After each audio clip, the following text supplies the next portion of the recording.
Okay. Jivan Mritvam Niyamena Rajan Adyantavad Yad Vikritasya Drishtam Swaswamya Bhava Dhruva Idya Yatra Tar Yuchite So Vidhikritya Yoga. So Jadabharat continuing. Translation. My dear king, you have unnecessarily accused me of being dead, though alive. In this regard, I can only say that this is the case everywhere, because everything material has its beginning and end. As far as you're thinking that you are the king and master, and are thus trying to order me, this is also incorrect, because these positions are temporary.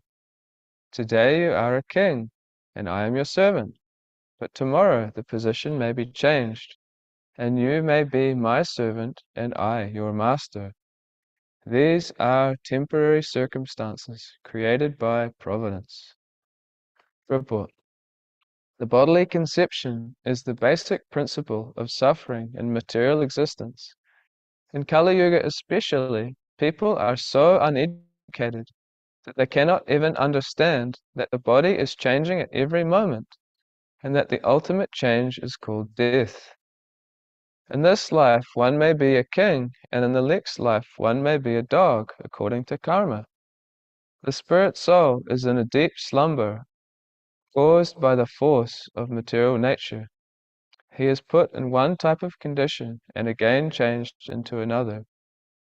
Without self-realization and knowledge, conditional life continues, and one falsely claims himself a king, a servant, a cat, or a dog. These are simply different transformations brought about by the supreme arrangement. One should not be misled by such temporary bodily conceptions. Actually, no one is master within the material world, for everyone is under the control of material nature, which is under the control of the Supreme Personality of Godhead. Therefore, the Supreme Personality of Godhead, Krishna, is the ultimate master, as explained in Chaitanya Charitamrita. Ekale Ishvara Krishna Ara Sabhabhritya. The only master is Krishna, and everyone else is his servant. Forgetfulness of our relationship with the Supreme Lord brings about our suffering in the material world. Srila Prabhupada Ki Jai. Om Jnanatimidandasya Kananjana Shalakaya Chakshunmilitam Yena Tasmai Shri Gurave Namaha. Jai Shri Krishna Chaitanya Prabhu Nityananda Shri Advaita Gadadhara Srivasadi Gaura Bhaktavinda Hare Krishna Krishna Krishna Hare Hare Hare Rama Rama Rama Hare Hare. My dear king, you have unnecessarily accused me of being dead, though alive. In this regard, I can only say that this is the case everywhere, because everything material has its beginning and end. As far as you are thinking that you are the king and master, and are thus trying to order me, this is also incorrect, because these positions are temporary. Today you are a king, and I am your servant, but tomorrow the position may be changed. You may be my servant, and I your master. These are temporary circumstances created by providence.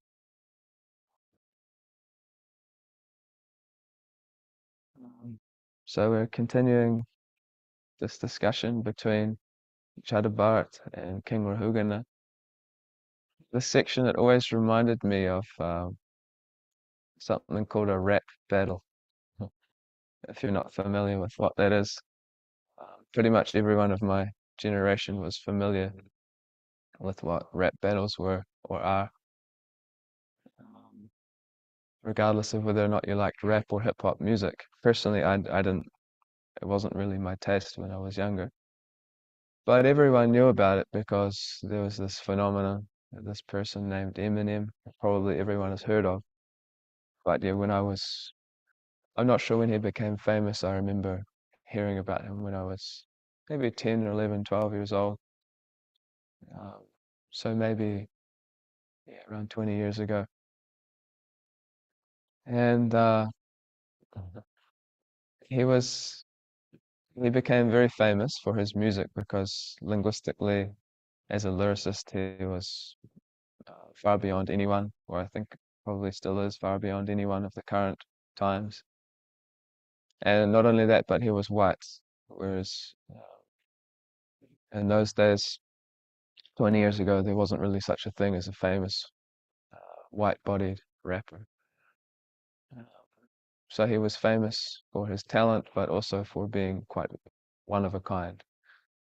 Um, and so they made a movie about him, and in that movie, it kind of goes through his life, and you see how he struggled as a young person. I think growing up in a trailer park and not having a father, and growing up with abuse all around him, and he sort of took his struggles out and struggles in the world. He took them out on um, in his music and in rap battles with others. So the idea behind a rap battle was that two persons would come together in like a nightclub, basically, and they would be in opposition towards one another. And the idea was that basically one would criticize the other, and whoever was better at criticizing the other person in a way that rhymes, then they become the winner of the rap battle. Um, so if you hear the lyrics of these persons who are famous rappers, then you'll notice that they're basically expert in criticizing one another. And we know, uh, sure, thank you.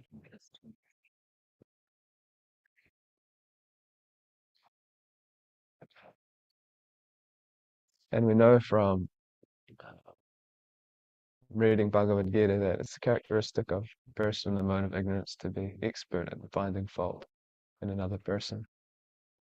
Um, so, yeah, this person, him and him, he was expert in finding fault in everyone around him. And he basically became famous for publicly criticizing other famous artists or musicians. And of course, he would do it in a way that was very poetic, and everyone appreciated his brilliance. But also, it's the nature of conditioned souls, especially in Kali Yuga, to enjoy hearing criticism because naturally it makes us feel superior. So he became extremely famous. So people like to hear the criticism of one another, especially people in Kali Yuga. And here, we're actually hearing a very similar thing, but on a much more transcendental platform. We hear King Rahugana criticizing Jadabharat in many different ways. Uh, sorry, I'm just trying to fix this mic.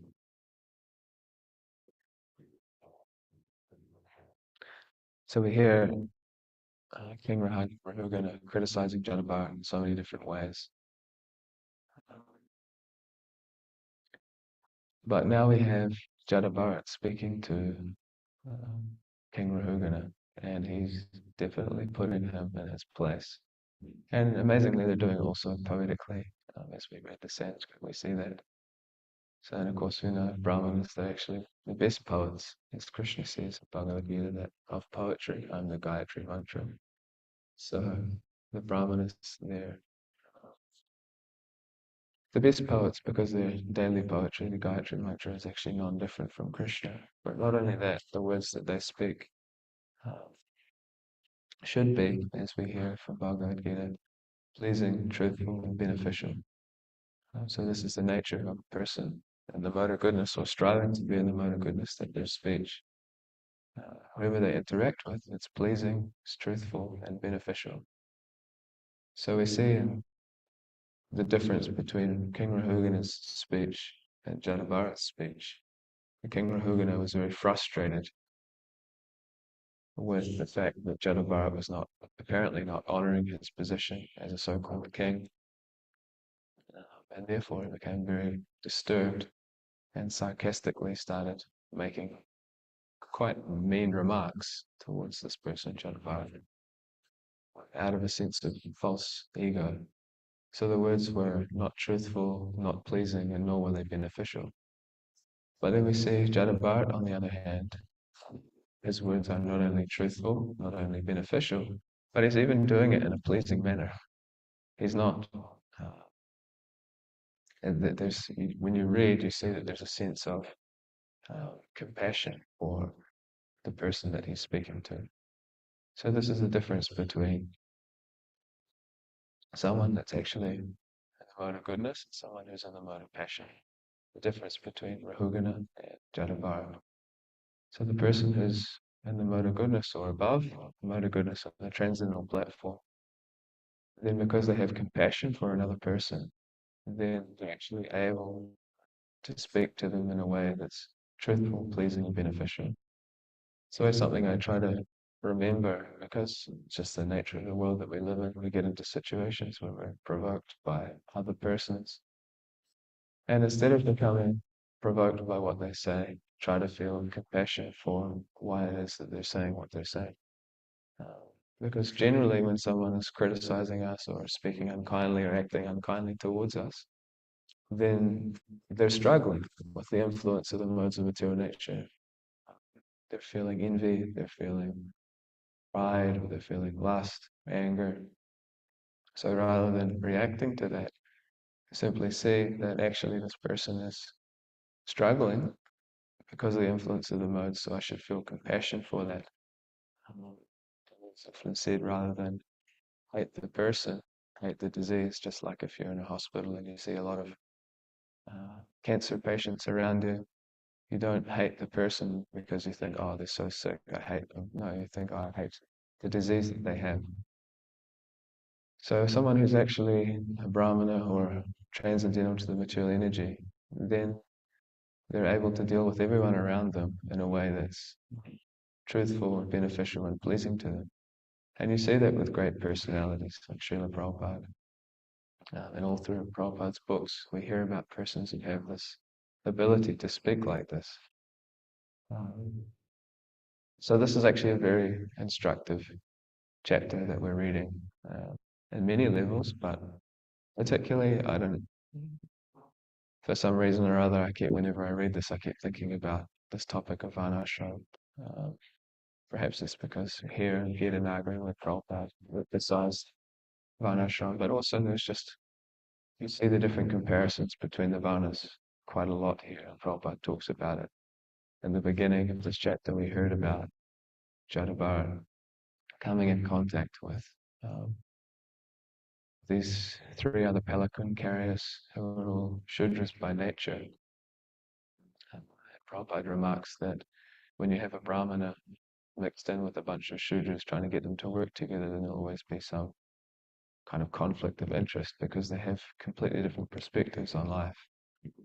So it's actually said that in Vedic culture, and generally Brahmanas, they would all live together in the center of the town. They had their quarters, their area, and then outside of them were the Kshatriyas, and they had their area, and the Vaishyas and the Shudras. So they all, because as it said, birds of a feather flock together. So they would all live in similar spaces because they all thought alike. They had the same motivations in life. So she explains in this book about Varnashram Dharma that Shudras, they're motivated by sense gratification, Vaishyas by money, Kshatriyas by power, Brahmanas by truth. So community means that you have something in common. So there's Brahmana communities, they had truth in common. Kshatriya communities have power in common. Vaishyas, their community is money. And Shudras, then it's sense gratification. So of course, you can find sense gratification through all those different aspects of the Varnas. A Brahman, you could say, finds gratification for his senses by finding the truth, and Kshatriya by power, and Vaishya by money. But there's a predominant aspect to them that what they're looking for. Of course, everyone is looking for happiness, but how they find it, then the different varnas will find that happiness in a different way. Um, so we see that the characteristic of Jadabharat when he's carrying the palanquin with the three Shudras, then he finds happiness by not wanting to walk on the ants, because he's thinking that actually all these ants underneath me are different to me. We're all Jivas, little boy, Krishna and Dasa, we're all servants of Krishna. So why should I consider that this person, this so-called king, is higher than these ants? Actually, we're all uh, servants of Krishna eternally. Why should I kill the living entity in this ant body just for the sake of this king having a, you know, nice ride in the material world? But of course, the Shudras, they had no idea what was going on. They're just thinking, I just need to serve my master so I can get paid properly at the end of the day, get my sense gratification. So according to our consciousness, then we'll see the world in a completely different way. So we get to know, we get to see a little bit of what is the nature of the different persons who are interacting in this pastime. We don't see the Vaishya, but next we see Kshatriya when Hugana Maharaj speaks to Jadava Bharat. Prabhupada explains a couple of purports ago, I think it was text 9, Prabhupada explains that it's very difficult for a king to actually understand spiritual knowledge because they're so dominated by passion, the desire to control and enjoy. Um, so it's very difficult because that's actually not our position. We're meant to be under control of Krishna and we're meant to be enjoyed by Krishna.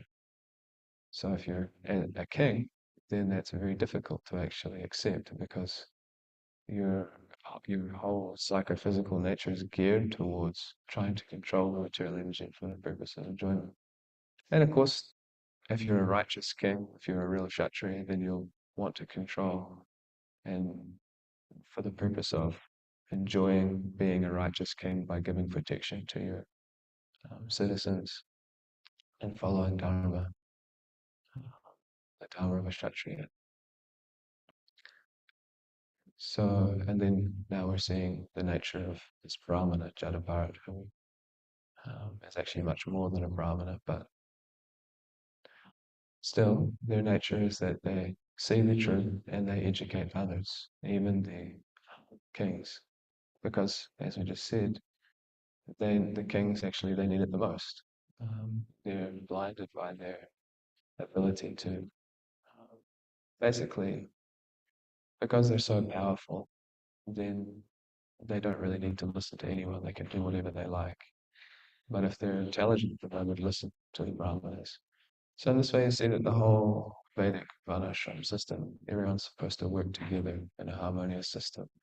The Brahmanas are generally, you know, skinny and emaciated because they don't, they don't eat very much and they're up early in the morning and they're just kind of concerned with doing their puja and reading the Bhagavatam, and so they can't really go into battle with anyone. Of course, if they're, we do hear about, some extremely powerful Brahmanas who by their Brahman Tejas could curse and had different mantras for, even for being in battle. To hear about those personalities in Bhagavatam, with its different yuga. So, speaking about this yuga, then generally, you wouldn't send a Brahmana into battle. So they can't actually create justice because justice in society means you have to have some force. There'll always be criminals. You need people who are strong, physically strong, to actually create a sense of justice in society. So the Brahmanas, they would teach the Kshatriyas how to act in a just way, who to punish, who not to punish, how to run society according to a God-centered philosophy. And then, of course, they make sure that Vaishyas aren't earning too much money, because if Vaishyas earn too much, then they'll misuse that money. So this whole system is supposed to be there for the benefit of everyone, so that everyone can work according to their nature and make gradual advancement. So yeah, with this chapter we see quite clearly how a Brahmana thinks, how a Kshatriya thinks, and how Shudras think. And it completely matches what we read about in Bhagavad Gita. Often we hear Bhagavad Gita is like we hear about basic spiritual principles or principles of material nature. And then the Bhagavatam takes those principles and unfolds them into pastimes or unpacks them into pastimes. So we see how these things play out. So just like Arjuna asks Krishna, what is the symptom of a man who's transcendental? And Krishna responds, Prajahati yada karma sarvan patamanogata stipta pragyastaruchate. That a man whose mind has become purified.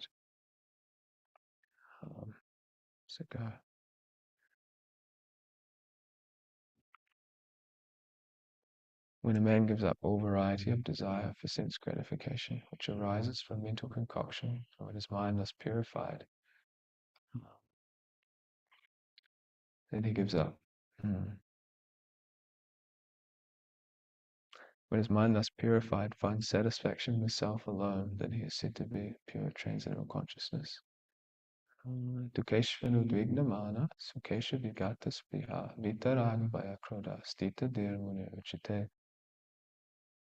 One who is not disturbed in mind, even amid the threefold miseries, or who is not elated, happiness, not disturbed by distress, then he is said to be a sage of steady mind. So we can see this in the character of Jadabhara, that he's become a sage of steady mind. He's not disturbed in happiness nor distress. And therefore he's able to give proper guidance to King Rahugana.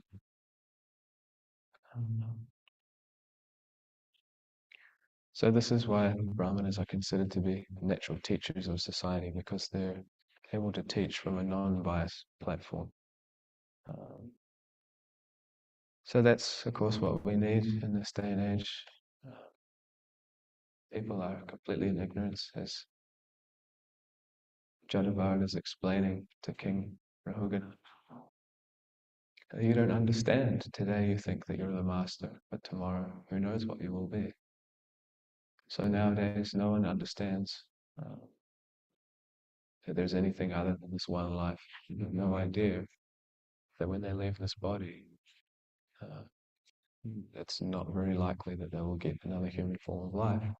And they'll have to spend a long time trying to get back to the human form of life. So of course this education is needed for the whole of society. And Prabhupada's given us all of the tools how to give that knowledge.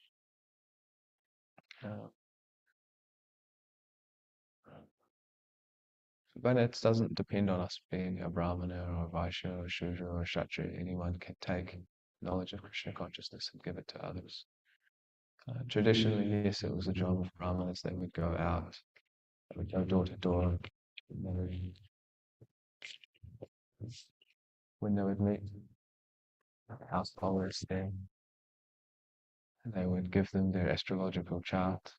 They would give them knowledge about Ayurveda, and they would give them transcendental knowledge if the persons were receptive. And then in return, they would receive charity from the householders. And so this way there was always Brahmanas walking around, giving transcendental knowledge, giving free healthcare, giving lifestyle advice. It was all free, Vedic culture. So it's not like that now. We can't really expect that that will happen. So anyone can take knowledge of Krishna and give it to others. So this was the Varnashram system, but now it's changed. There was Vedic Varnashram. But as time's gone on, then it's often explained that that Varnashram system has changed into something called Asura Varnashram or natural Varnashram.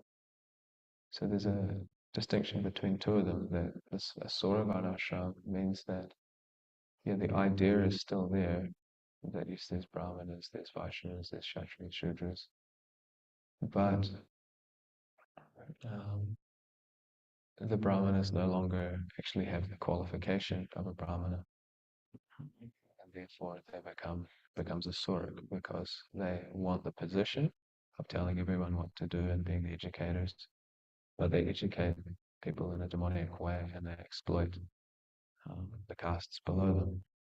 So of course this is now known as the infamous caste system in India, where people have this idea that, yeah, if you're born in a Brahmana family, automatically you're a Brahmana, and that if you're born in, a Shudra family, then you're just a street sweeper for the rest of your life, or you're an untouchable or whatever. So that's known as Asura Varna. The persons are designated according to their Varna, but they don't actually have the qualifications. Or there's natural Varnashram, which we see in the Western world, where people just naturally fit into their roles within society. You have an intellectual class, you have a business class, you have an administrative class, and you have a working class. So there's this kind of sense of natural Varnashram. And then, we're hearing about this idea of Vedic Varnashram. But now what's really needed, as far as I understand, and as far as I've heard, is this idea of Daivi Varnashram, where, yeah, it's there, Varnashram is there, Krishna's material system is there, but Krishna is in the center, which really makes the difference and really is the only way that things would work in Kali Yuga. Because the whole purpose is not Varnashram Dharma, is not to become a Brahmana or not to become a Kshatriya or whatever. The whole purpose is to learn how to love Krishna. And with the influence of Chaitanya Mahaprabhu, it doesn't depend on one being a Brahmana to do that. Anyone can take Krishna's holy names, chant, dance, and give them to others, and develop an attachment for Krishna just through a simple process that Prabhupada's given us.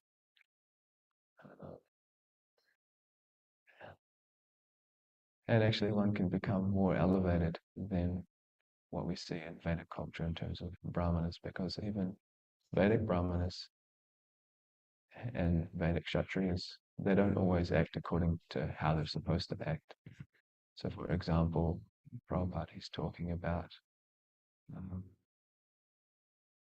how Kshatriya such as Rahugana will struggle to understand spiritual knowledge. So yeah, generally that's the case. But in Bhagavatam we read about great Kshatriyas who, because of their devotion to Krishna, then they were actually able to understand Krishna.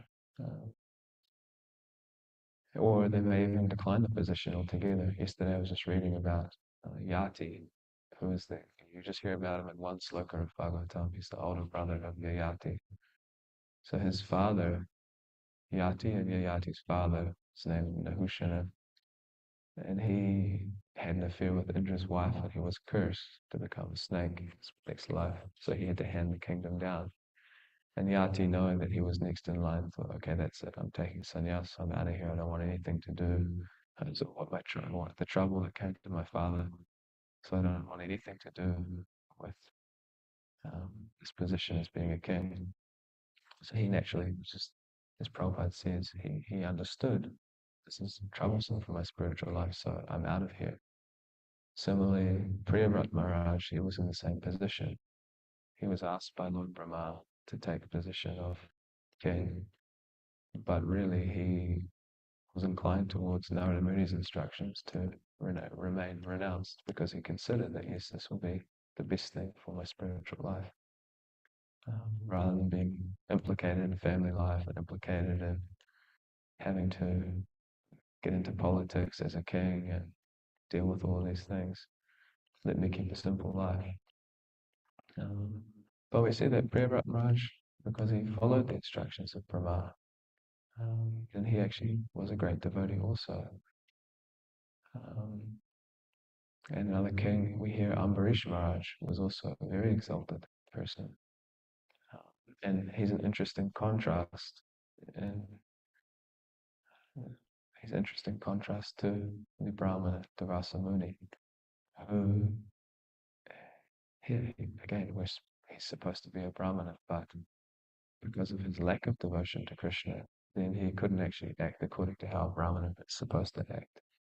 He became so frustrated because here he was performing so much austerity and he had so much knowledge, but he wasn't getting as much fame as the Brahman, the Kshatriya, the Vasa, Ambrish Maharaj. So he became extremely frustrated and critical towards, to the extent that he tried to kill him. So we see that in this pastime, what's really being shown is actually not the emphasis on what our vana is, but what's actually our devotion to Krishna. What's actually the most important thing. So Durvasa Muni, he ran all over the universe trying to get free from the Sudarshan Chakra, which was giving protection to Ambrish Raj. Finally, when he couldn't find any shelter anywhere, he approached Lord Narayan, who gave some very valuable instructions. And it's actually the same instructions that Lord Balaram gave to Ramaharshan Sutta, because both of them, Ramaharshan Sutta and Durvasa Muni, had similar qualifications in that they were both supposed to be very learned Brahmanas, both very austere, but both of them had kind of misunderstood the whole purpose of the austerity, misunderstood the purpose of their knowledge. So Prabhupada, in both of these places, two completely different parts of his books, he makes the same point that this person, or these persons, they both had austerity and knowledge, and he compares these to like a jewel on the head of a serpent. So he explains that a jewel on the head of a serpent, it looks to be very valuable, but actually it's very dangerous. So in other words, austerity and knowledge that a Brahmana naturally possesses, they're actually very dangerous if they're not coupled with what he calls gentleness. So, in other words, if one may have these qualifications as a Brahmana, they may be very knowledgeable, they may be very austere, and therefore very powerful. But if they don't have the quality of gentleness, then they'll misuse that knowledge and that austerity. Just like Ramaharshan Sutta, he misused his knowledge and austerity. He couldn't even recognize the Supreme Personality of Godhead, the form of Balaram before him.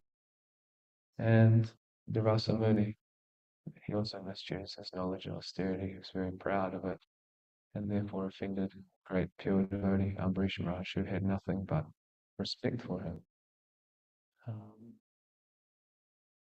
So the point is that Prabhupada makes the point that this knowledge and austerity, if it's not coupled with gentleness, then it's very dangerous, just like a serpent with a jewel on its head.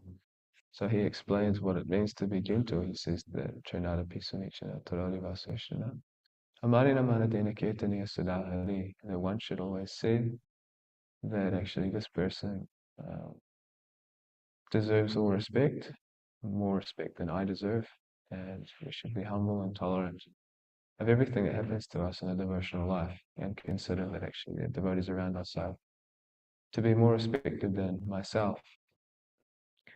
So regardless of whether we do Brahminical work, Kshatriya, the work of a Kshatriya, the work of a Vaishya, the work of a Shudra, if we take seriously the instructions of Chaitanya Mahaprabhu, then we can actually become more elevated than even these Vedic Brahmanas that we hear about in books such as Srimad Bhagavatam. Chaitanya Charitamrita is also full of examples of persons who misused their so-called Brahminical vana, or their high birth. So the goal is not really to attain some sort of position other than the realization that we are just Dasa. We're all insignificant servants of Krishna. but we may have to utilize a particular setting within Varna and ashram so that we can feel comfortable in our progression towards gradually realizing, accepting that we are just servants of Krishna. So if for some reason it's on my mind thinking about it here, Gitanagari, because Prabhupada wanted it. And also I've been hearing lectures about it in my spare time, just thinking about it. And of course it's here, it's all through this chapter, you can't not recognize it. So we take inspiration from Jana Bharat through his instructions, we try to understand how it applies to us. Yes, not this body. We may think that we're master in this life, master of the kitchen, master of the mridanga, master on the street, book distribution, master of the ashram, master of the home, master of my wife, or master of my husband, or master of my kids. Basically, we'll find a way to try to think that we're the master of anything. As it says, Kali Yuga, a pauper is proud of his penny. So we really have nothing to be proud of. As Prabhupada makes the point in the first canto that we shouldn't be puffed up over borrowed plumes and like these peacock feathers, very beautiful. You take them, put them on your body, or put them in your hat, in your turban like Krishna does. But it's not ours, we've borrowed it from somewhere else. So there's our so-called mastery over whatever it is that we have. Actually, Krishna's just given us some little ability. So we should see that it's not mine, it's Krishna's. And I should actually use that in Krishna's service. Krishna's given me a gift, whatever it may be. Every devotee is gifted in different ways. But we want to try to use that for Krishna's service, because if we don't use it for Krishna's service, then we'll become degraded, because that natural gift that we've been given, we'll use it for the material energy. And yeah, we may be a master of one thing in this life, but where we will be in our next life, we don't know if we misuse that gift or those gifts that Krishna has given us. Just like one could only imagine where someone like Hitler is now, or where Donald Trump will be, or these persons who are influential in this world, where they will be in their next life, who knows? So I think I'll stop there. Perhaps there's some questions or comments.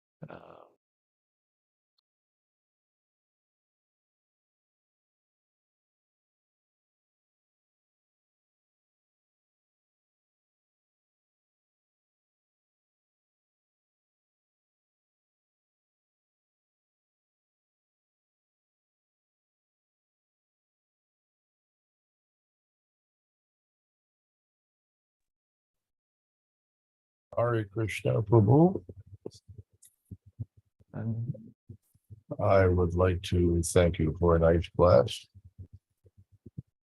Not sure I have any question or comment, but I'm just I'm appreciating your discussion of I'm just going to get the Varnashram. audio on my phone, please. I can see that you're speaking, Tarakaburu, but I can't hear you, so please be patient with me. I'll just get the audio on my phone.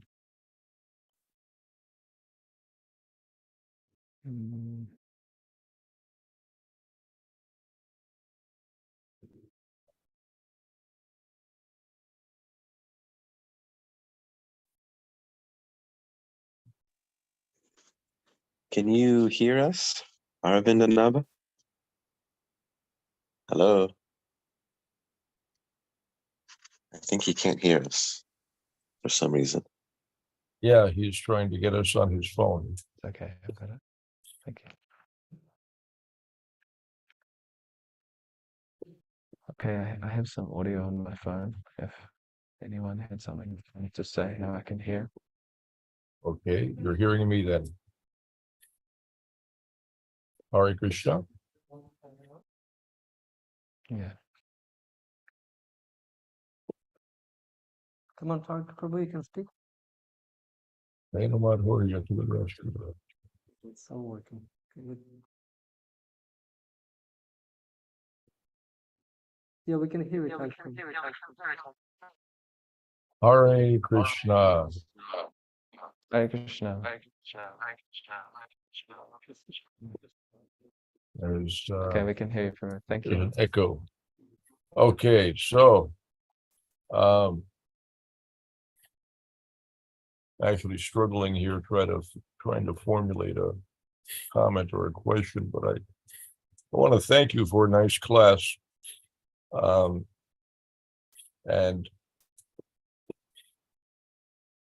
I appreciate a whole bunch of points that you made, and the manner in which you have supported your contention with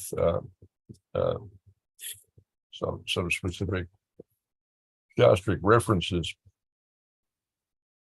But I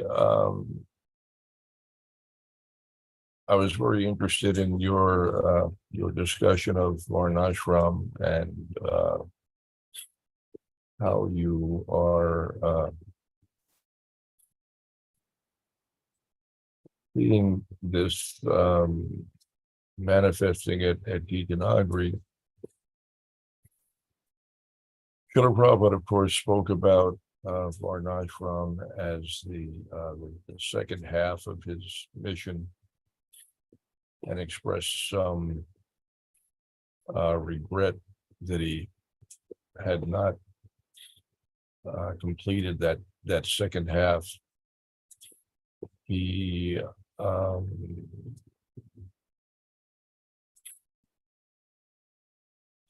some time back, Hari Sari Prabhu was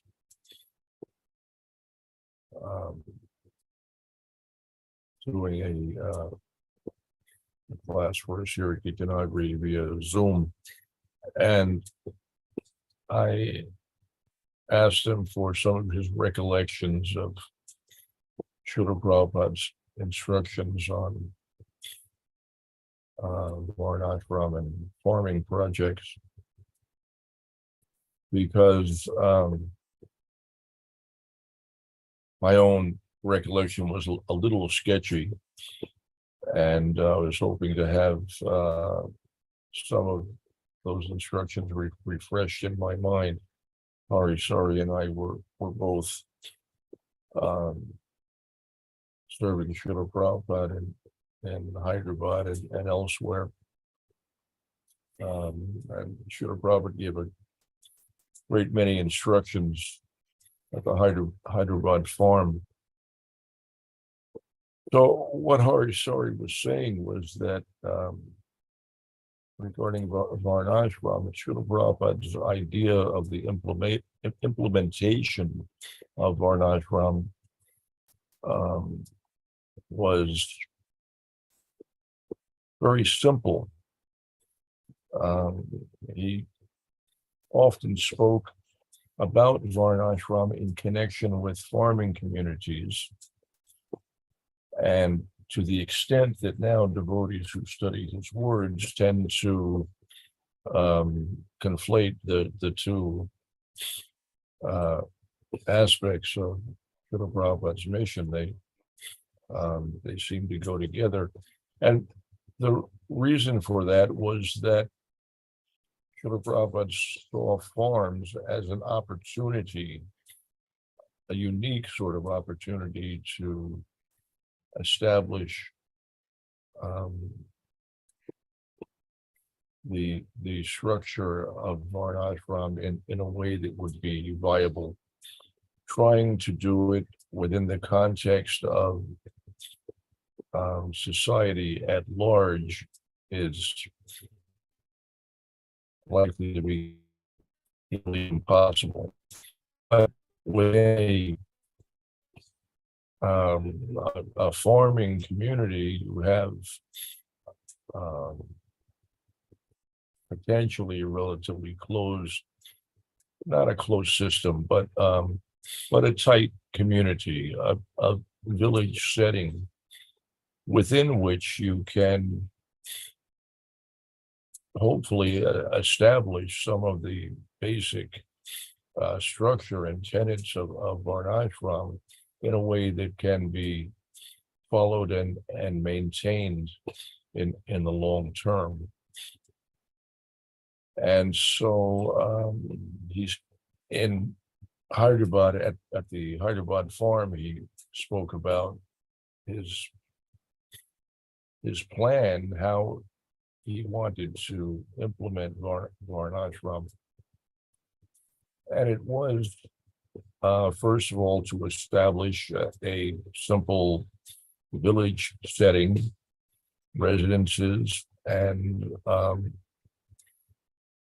a community based on agricultural production.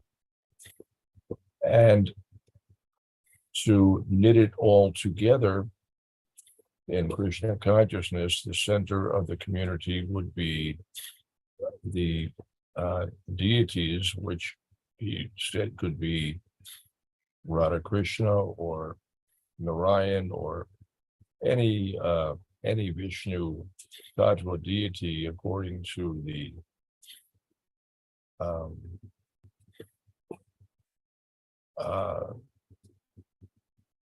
local people, whatever appealed to them culturally or by tradition. He was okay with them worshiping any Vishnu Tattva personality, but that deity would become the center of the community. And a fundamental practice for the community would be to come together on a daily basis to perform some puja for the deity and to hear Srimad Bhagavatam and other shastra to discuss Krishna consciousness.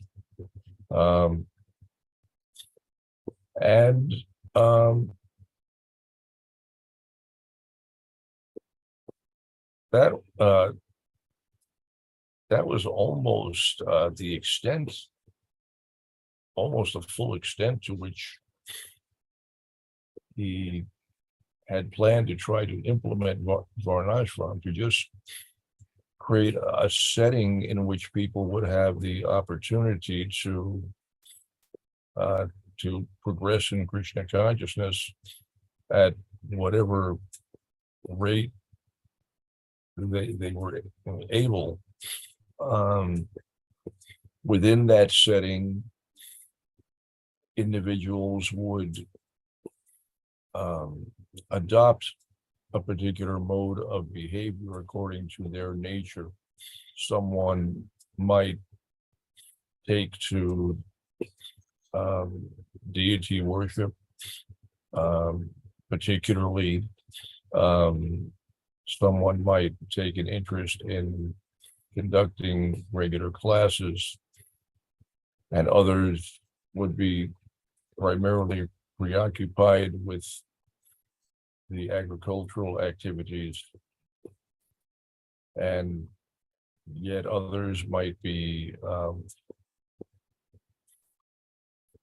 merely assisting others, having no real capacity to manage things for themselves independently, but relying upon employment by others. Someone might act in administrative capacity.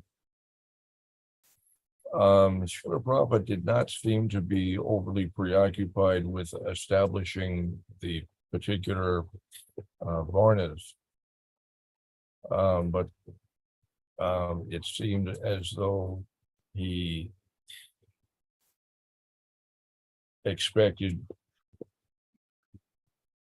the varnas to emerge organically, that people would just naturally gravitate towards a particular mode of behavior. But regularly hearing the philosophy of Krishna consciousness was what was particularly important to Srila Prabhupada. Hearing would give people direction and elevate them towards Krishna consciousness, and also to facilitate their progress. He talked about everyone coming together to honor Prasad, and of course, Kirtan. Really, what he talked about was pretty much the sort of lifestyle that he created for devotees within his temples, but now he was talking about establishing it in a village setting.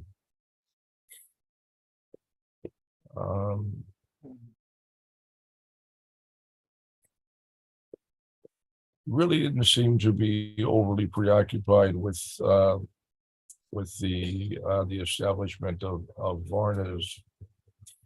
One thing that he stressed very much, in my experience of his instructions to us, actually spoke a lot more about agricultural production than he did about Varna and ashram. He was very concerned with agricultural production. That was a huge thing for him. And he stressed this continually and very forcefully. He was very heavy about this. He wanted immediately the farm to become productive, and his instruction was that every square inch should be productive. Everything should be producing something, either food for the human beings, food for the cows, fibers for clothing, materials for construction, but everything should be made productive. Everything should be green everywhere. We would talk about the fact that if we don't engage everything in Krishna's service, that Krishna will take it away. Sometimes we ask for this or that facility, but if we're not fully utilizing what Krishna has already provided, you can hardly expect Krishna to provide more facility. And what is not engaged will be lost. We spoke about this often in many places. So he didn't want to lose what we had. We had initially 600 acres, and he wanted that to be fully utilized, and he was very heavy about it. I mean, fist pounding on his desk, heavy about it. You know, shouting, raising his voice. Why is this not happening? Why is this not done yet? Demanding, you know, do this, do it now. Because the devotees had kind of a laid back attitude about things and were satisfied to develop things slowly over a period of time. Srila Prabhupada, in the time that he was there, wanted to see things happening immediately. You could say he was impatient. That would not be an accurate characterization of Srila Prabhupada, but he was pushing us very forcefully, demanding that things happen immediately. His major thrust was agricultural production. He felt that that was extremely important, and that would form the foundation, the basis for everything else.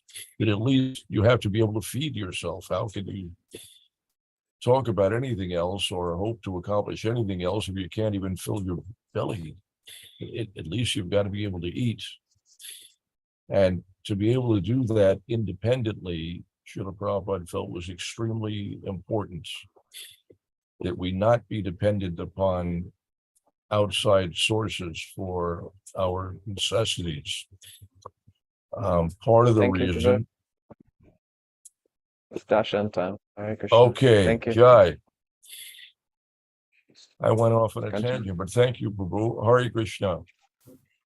Thanks.